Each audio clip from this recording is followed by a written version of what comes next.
Hello, my name is rsaheb. We are building experts in New York City. This is part 2 of a 3-part video on converting 1 to 4 family homes. So we're going to talk about design and construction. I know many clients want to skip the design part and just move on to construction. What's the big deal? Let me get a contractor. He can put a kitchen in here. He can remove the bathroom from here, and we can just do the construction. Don't ever do it. Construction should never be done without design and absolutely never without permit. The building department will find you, will issue you a violation, will issue you stop work order, and will force your arm to do the design and filing anyway.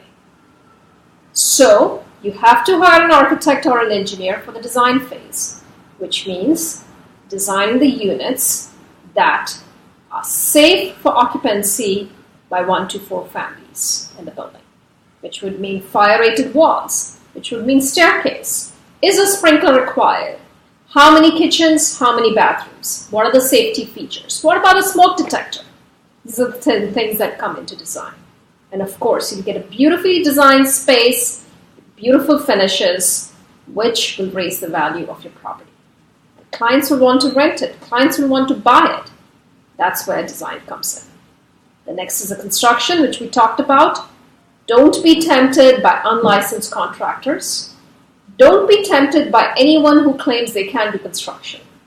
You have to do due diligence here as well. Look at their portfolio. Look at their referrals. Ask 3 different people. Don't run out and hire the first contractor. Give enough time for construction. Don't expect this job can be done in $10,000. It's completely unrealistic, cannot be done. You're just setting yourself up for heartache and failure.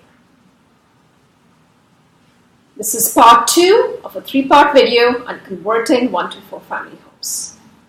My name is rsaheb. You can contact me by email at rsaheb@sahebarchitecture.com, or you can visit my website, sahebarchitecture.com. rsaheb Architects, they're building experts in New York City because building in New York is rocket science.